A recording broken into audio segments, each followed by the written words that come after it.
Sponsored by the Big 98, Nashville's #1 for new country and the home of the Bobby Bones Show. We're so pleased to have back on an incredible multi-instrumentalist and author. You know him as John McEuen. John, it's great to have you back on the show. Thank you.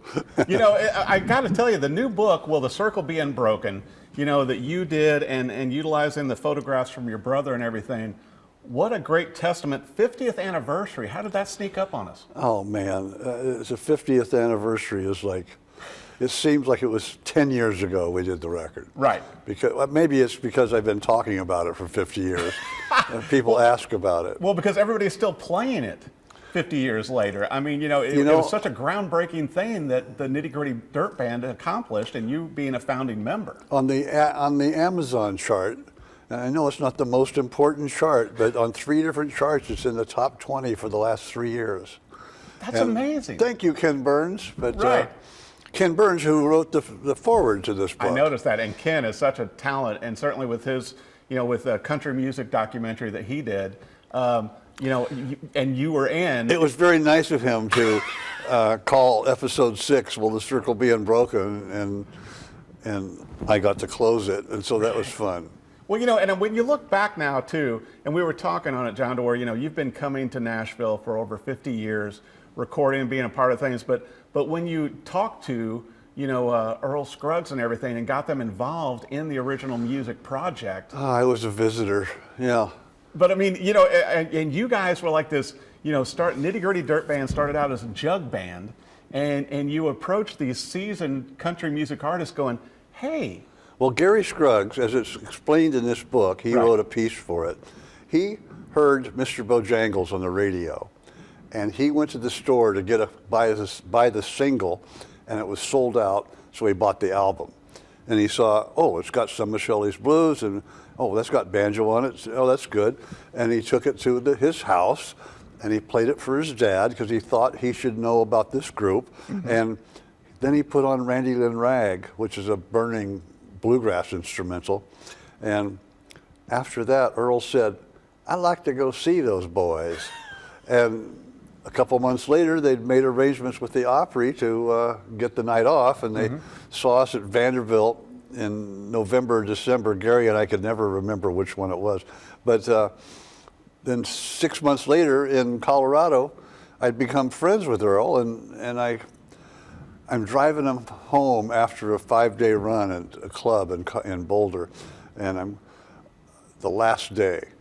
Earl, I was wondering, would you think you would, could you, what is it, John? And I said, well, would you, I didn't want to hear the no. Would you want to record with the Nitty Gritty Dirt Band? And he goes, I'd be proud to. And that just blew me away. I didn't go to sleep that night until about 5 o'clock. Wow. And then a week later, Doc Watson was at the same club, and I was a little bolder. Hi, Doc, it's nice to meet you. We're doing an album with Earl Scruggs. We weren't doing an album. He had just said he'd record. Right. And 8 weeks after that, this recording started. We recorded for 5 days, 36 songs. And just groundbreaking still, and I love the photos in here and the stories and everything, with Roy Acuff and all of these icons, and unfortunately, most of them have left us, John. And so the music in this book are the testament. Yeah, it's Norman Blake, still alive, and the Dirt Band is hanging in there. And it's an interesting thing because the music and the album created a space in time that exists in people's minds. People come up to me with this, I got this in 1972, 1985, 1964, 1974, whatever. Over the years, they got it at various times, and I've been listening to it ever since. And they have. Wow. They have. It's a place they like to go. The Circle album is that's what it is. It's a place in time that people like to go. Right. Back when the times were good, back when churches were burning, Martin Luther King had just been shot, and the riots were going on. We got in the studio with these people, and everything was fine. Right. And it was really interesting. It crossed so many boundaries. with people, with listeners, and you guys as the Nitty Gritty Dirt Band, bringing in these country legends and icons, and they weren't sure about these young guys coming in and everything, and then everybody embraced it. It was all about the music.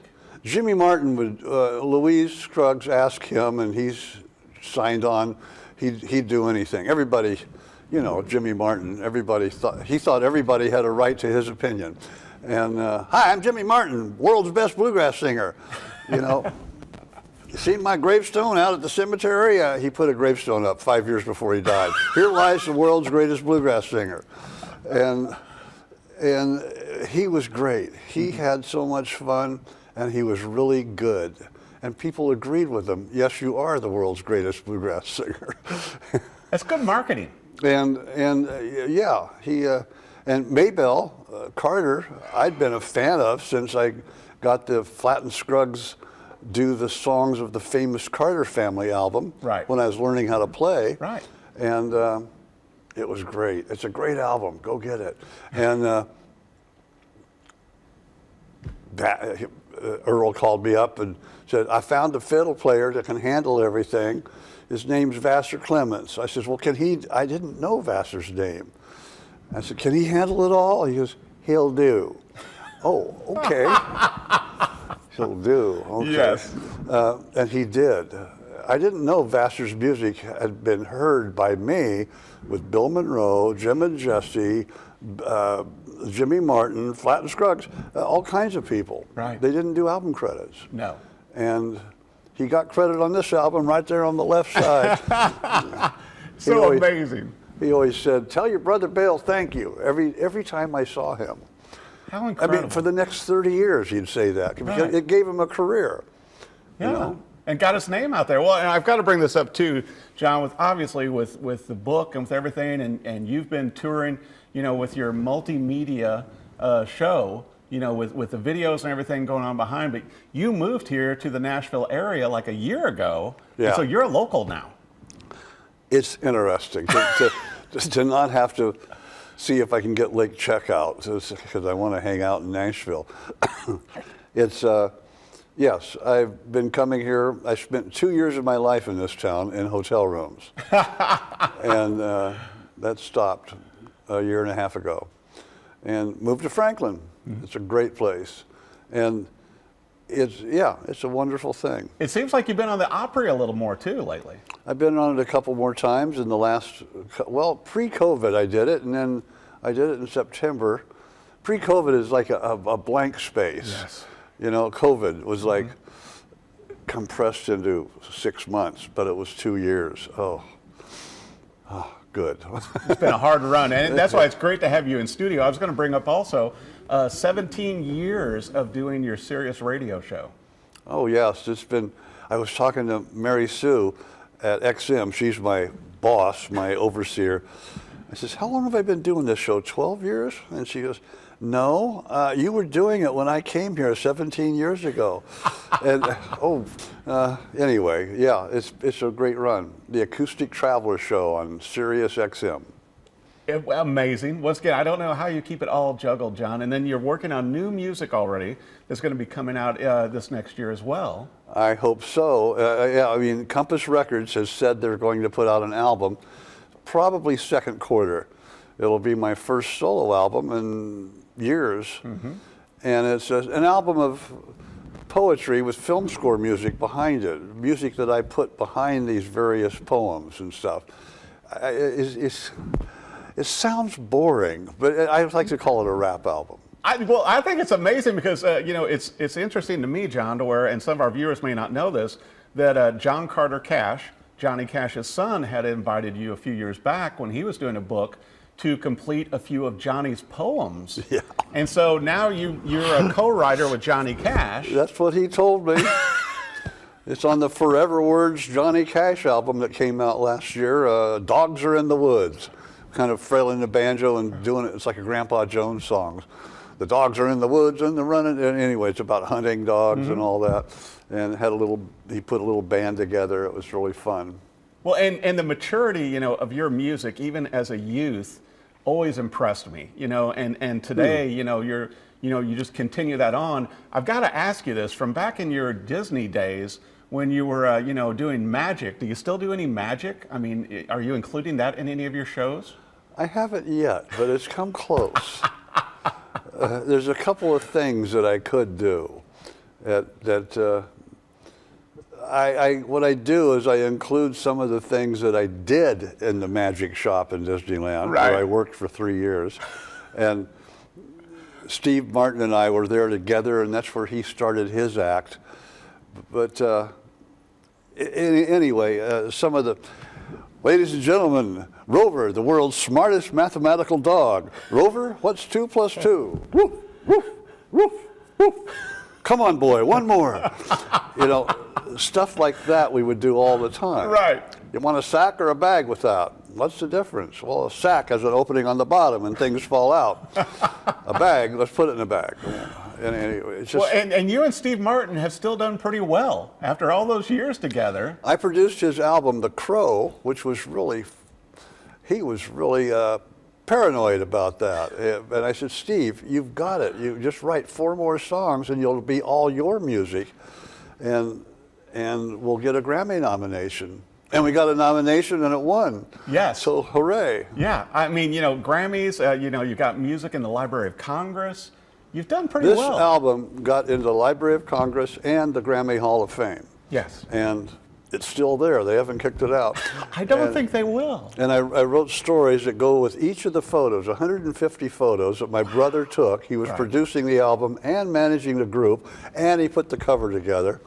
And his shots are just incredible. I've had people tell me, I feel like I'm watching the session. Well, when you read the book and read the stories behind the photos of what's going on, it kind of does put you there. If you're Right. playing the album at the same time, Precisely. you've got a time travel trip, Well, and I've got to ask you this too. Obviously, still, playing shows, all over the country and everything. Will you be doing book signings? Will you have some of the books with you? Because obviously, people can buy the book on Amazon and at bookstores and everywhere else. If they go to Landmark Booksellers in Franklin, Tennessee, they can get an autographed copy. And I wanted to find a local bookstore. The Amazon and everything is right. You can get it there.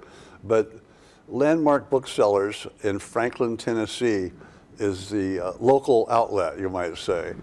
And they have a special with I got all the Dirt Band guys to sign it. How incredible. And there's only a few hundred of those. But Right.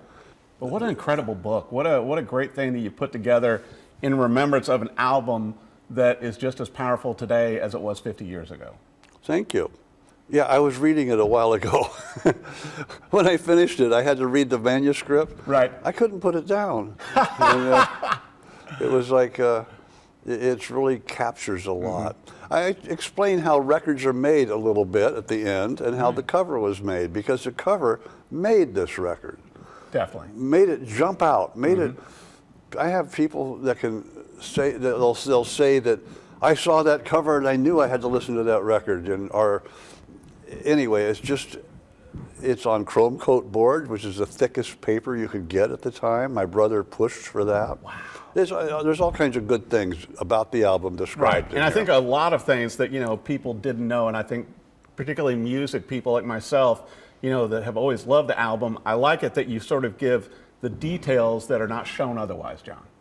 To where you get that extra oomph. Like it was a record, it was an LP.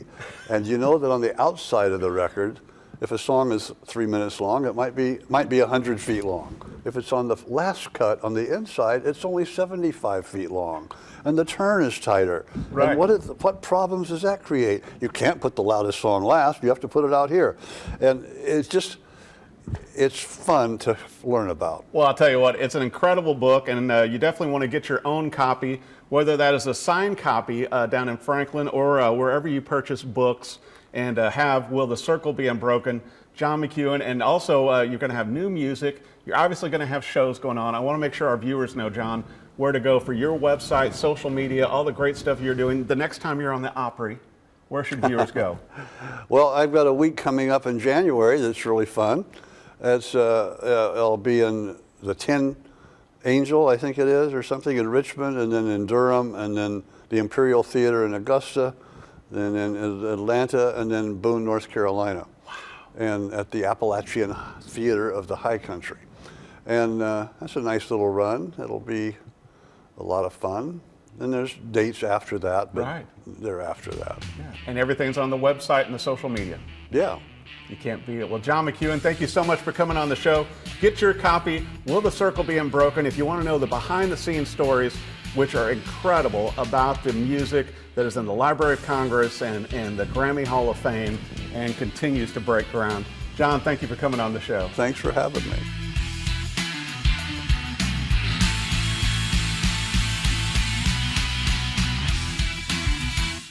Sponsored by the Big 98, Nashville's #1 for new country and the home of a Bobby Bones Show.